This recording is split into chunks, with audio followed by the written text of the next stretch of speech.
Good evening, you're now with me, Radzi Ahmad, for TVS Nightline. Here are the headlines for tonight.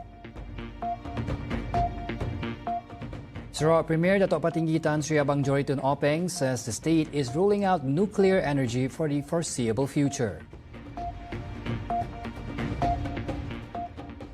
Meanwhile, Malaysia's trade performance for this year remains within expectations and is on track to reach the target growth of 4 to 5%.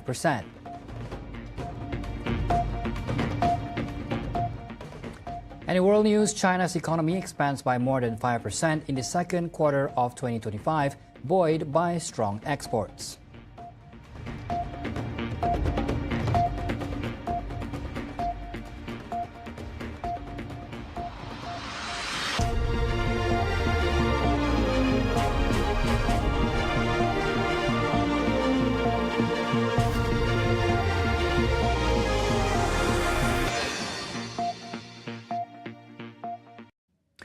Malaysia is still in the early stages of evaluating nuclear energy as part of its future power mix.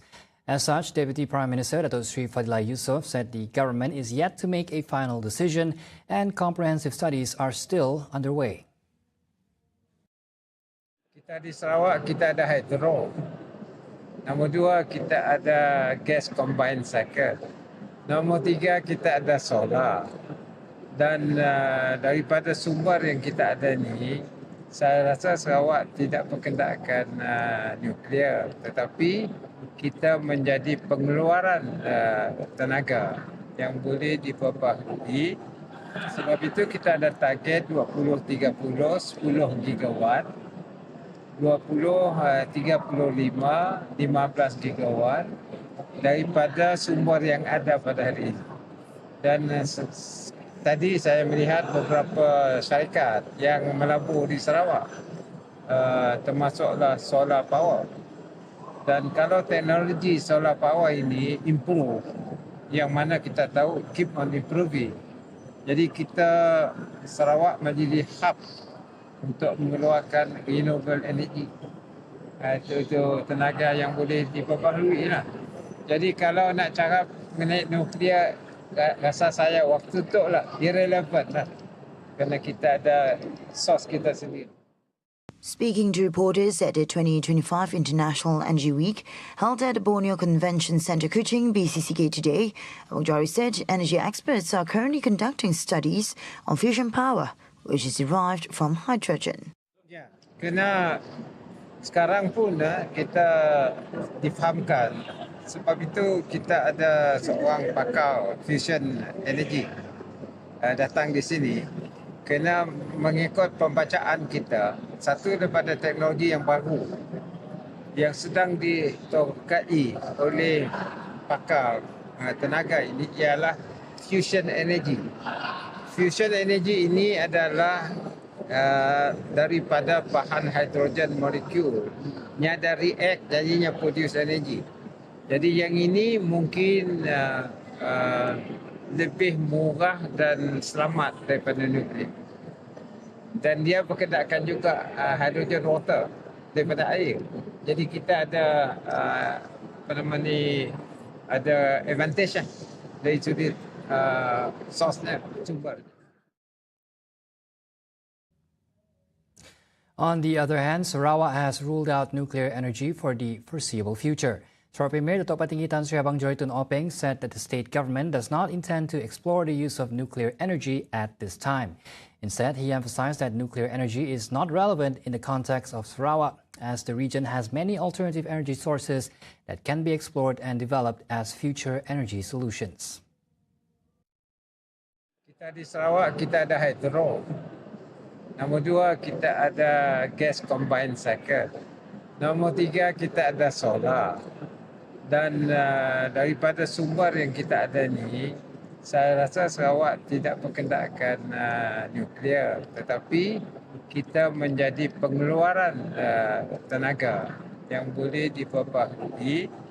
Sebab itu kita ada target 20-30, 10 gigawatt, 20-35, 15 gigawatt daripada sumber yang ada pada hari ini. Dan tadi saya melihat beberapa syarikat yang melabur di Sarawak, termasuklah solar power. Dan kalau teknologi solar power ini improve, yang mana kita tahu keep on improving. Jadi kita Sarawak menjadi hub untuk mengeluarkan renewable energy. Itu tenaga yang boleh diperbaharui lah. Jadi kalau nak cakap mengenai nuklear, rasa saya waktu tu lah irrelevant lah. Kerana kita ada source kita sendiri. Speaking to reporters at the 2025 International Energy Week held at the Borneo Convention Centre Kuching, BCCK today, Abang Johari said energy experts are currently conducting studies on fusion power, which is derived from hydrogen. Ya, kena sekarang pun kita difahamkan. Sebab itu kita ada seorang pakar fusion energy datang di sini. Kena mengikut pembacaan kita, satu daripada teknologi yang baru yang sedang ditokai oleh pakar tenaga ini ialah fusion energy. Fusion energy ini adalah daripada bahan hidrogen molekul yang ada react jadinya produce energy. Jadi yang ini mungkin lebih murah dan selamat daripada nuklear. Dan dia berkenakan juga hydrogen water daripada air. Jadi kita ada ada advantage dari sudut source-nya, sumber. Meanwhile, Finland has expressed interest and commitment to strengthening cooperation with Malaysia and Southeast Asia, especially Sarawak. This was revealed by the ambassador of Finland to Malaysia, N. Vasara, after a courtesy call to the Sarawak Premier at the Borneo Convention Centre Kuching earlier today.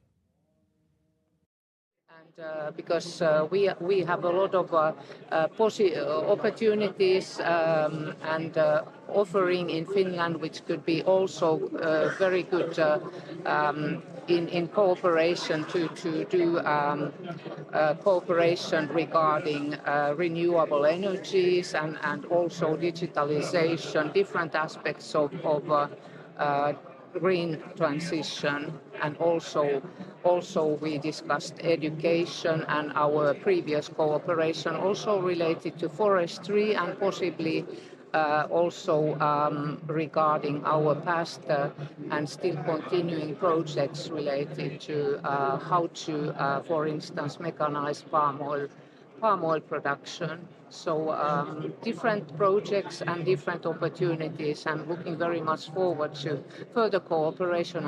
And also I note that there is from the Finnish side, there is growing interest and eagerness to cooperate more with Malaysia and with Southeast Asia, which I consider is very positive. And I think that this will in due course increase quite much our cooperation. In the month of May, we recently had our Minister of Trade and Development visiting here, and we are looking into how to develop further the cooperation and looking into further visits. So there is a lot of positive developments looking ahead of us. And Vasara also extended an invitation to Abang Johari to attend Vasa Energy Week in Finland. And also extended invitation to the SARAWAK Premier to visit Finland, and in particular to visit Vasa Energy Week, which is very much a similar event as we are seeing here, and also specifically then happening in the west coast of Finland in the city of Vasa. However, she did not disclose the date of this upcoming event. In other news, the Sarawak Transport Ministry is urging the public not to speculate or jump to conclusions regarding the viral image of an unidentified flying object in Sarawakian airspace, and to instead report any sightings to the authorities. In a statement today, the Transport Ministry said any spreading of unverified information on social media will only stir unnecessary confusion and public unrest. The statement refers to the recent circulation of an image showing allegedly a Northrop B-2 Spirit stealth bomber that was spotted flying over Saratov, which has triggered widespread speculation online. The Sarawak Transport Ministry has advised that any sightings of unidentified flying objects should be promptly reported to the Civil Aviation Authority of Malaysia, the police, accompanied by complete details such as photos or videos, the object shape, size, colour, sound, behaviour, time and weather conditions during the sighting. The Transport Ministry added that the B-2 Spirit bomber, powered by 4 General Electric jet engines, would emit a very loud noise if flying at low altitude, and the absence of such noise suggests the object in the circulated image is not a B-2 aircraft. Based on information from aviation authorities, the object was most likely a remotely piloted aircraft or unmanned aerial vehicle, which is now commonly used for both recreational and commercial activities. In light of this, Sarawak Transport Minister Dr. Sri Lee Kim Shin has urged the public to keep a safe distance from any object exhibiting unusual or erratic behaviour to ensure public safety at all times.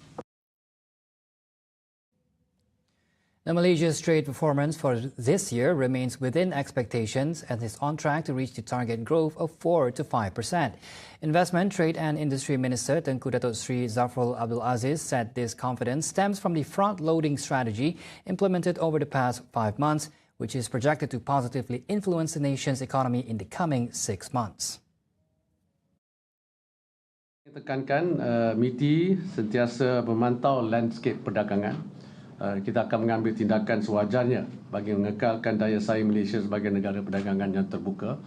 It's going to be a challenging period the next 6 months, bulan Jun and onwards. Kita melihat dari segi landscape perdagangan dunia ataupun international trade memang ada cabaran untuk kita meneruskan momentum ini, terutamanya dengan situasi reciprocal tarif. At a press conference on MITI's report card for the second quarter of 2025, Tengku Zafrul, while addressing the ongoing tariff negotiations with the United States, said his ministry is currently reviewing tariff and non-tariff related matters that can be mutually agreed upon by both parties.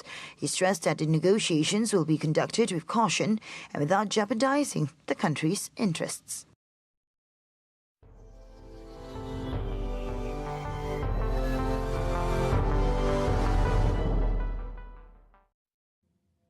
China's economy expanded more than 5% in the second quarter, buoyed by strong exports, but analysts warned that more work was needed to address sluggish consumer demand. Official figures offer a rare bit of good news for the country's leadership as it fights a multi-front battle to kickstart growth, a challenge made all the more difficult by U.S. President Donald Trump's tariffs. 有效实施更加积极有为的宏观政策，国民经济顶具压力迎难而上，经济运行总体平稳，稳中向好，生产需求稳定增长，就业形势总体稳定，居民收入继续增加，新动能成长壮大，高质量发展取得新进展，社会大局保持稳定。 However, analysts warned the knock-on effects of the trade turmoil abroad and persistent sluggish consumption mean the economy could slump in the second half of the year. Donald Trump has imposed tolls on China, most other major trading partners, since returning to office in January, threatening Beijing's exports just as it becomes more reliant on them to stimulate economic activity. The two superpowers have sought to de-escalate the row after reaching a framework for a deal at talks in London last month, but observers warn of lingering uncertainty. And those were the updates on TVS Nightline. I'm Razi Ahmad. Thank you for watching and have a good night.